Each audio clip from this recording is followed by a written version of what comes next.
Ethyl കിച്ചണിലേക്ക് എല്ലാവർക്കും സ്വാഗതം. ഇന്ന് നമ്മൾ തയ്യാറാക്കാൻ പോകുന്നത് നല്ലൊരു മെഴുക്ക് പുരട്ടിയാണ്. അതിനായി തേങ്ങ കൊത്തിയെടുത്തത്, സബോള നീളത്തിലരിഞ്ഞത്, കൂർക്ക, പച്ച തക്കാളി തൊലി കളഞ്ഞ് അരിഞ്ഞെടുത്തത്, വാഴയ്ക്ക അരിഞ്ഞത്.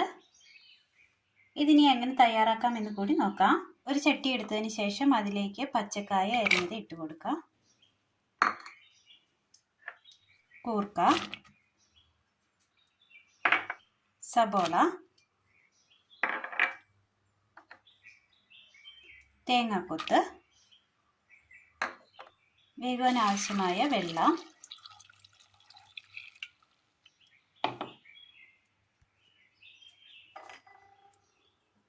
ഉപ്പ്, മഞ്ഞൾപ്പൊടി,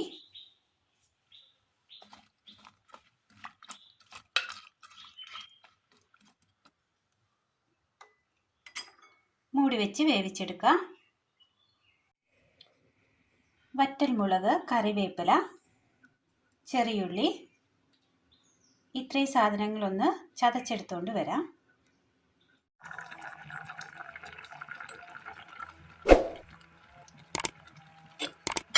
കറിയുടെ കഷ്ണങ്ങൾ അങ്ങനെ വെന്ത് കിട്ടിയിട്ടുണ്ട്. ഇനി ഇതിലേക്ക് തക്കാളി അരിഞ്ഞത് ചേർത്ത് കൊടുക്കാം.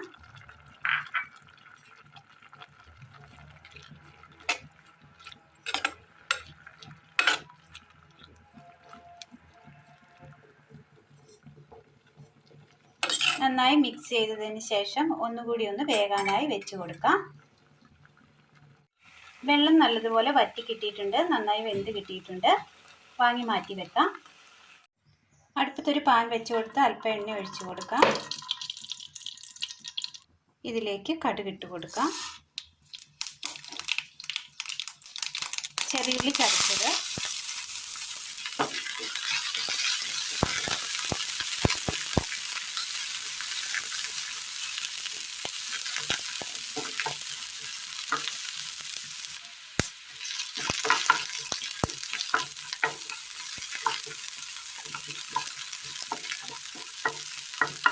ചെറിയുള്ളി ചെറുതായി ഒന്ന് വാടി കിട്ടിയിട്ടുണ്ട്. ഇതിലേക്ക് വറ്റൽമുളക് ചതച്ചത്,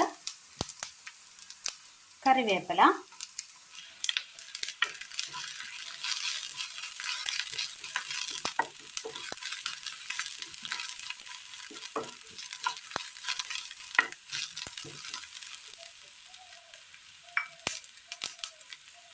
ഇതിലേക്ക് വേവിച്ച് വെച്ചിരിക്കുന്ന കഷ്ണങ്ങൾ ചേർത്ത് കൊടുക്കാം.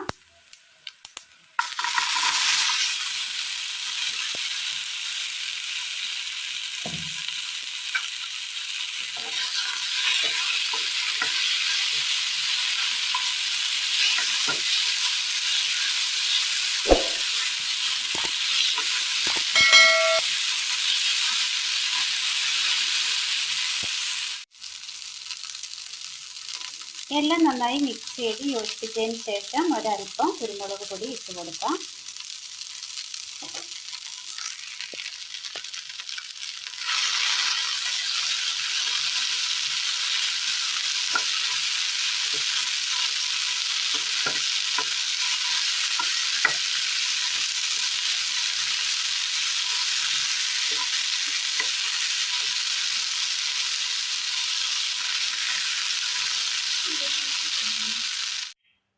ചോറിന് കൂട്ടാൻ പറ്റിയ നല്ലൊരു മെഴുക്ക് പുരട്ടിയാണ് ഇന്ന് നമ്മൾ തയ്യാറാക്കിയത്. വാഴയ്ക്ക, കൂർക്ക, പച്ചത്തക്കാളി കോമ്പിനേഷനിൽ തയ്യാറാക്കിയ ഈ മെഴുക്ക് പുരട്ടി വളരെ നല്ല ടേസ്റ്റാണ്. എല്ലാവരും ഒന്ന് ചെയ്ത് നോക്കി അഭിപ്രായങ്ങൾ കമൻറ്റ് ബോക്സിൽ അറിയിക്കാൻ മറക്കരുത്. അപ്പോൾ ഇന്നത്തെ വീഡിയോ എല്ലാവർക്കും ഇഷ്ടമായി എന്ന് വിചാരിക്കുന്നു. ഇഷ്ടമായ ലൈക്ക് ചെയ്യാനും ഷെയർ ചെയ്യാനും സബ്സ്ക്രൈബ് ചെയ്യാനും മറക്കരുതേ. താങ്ക്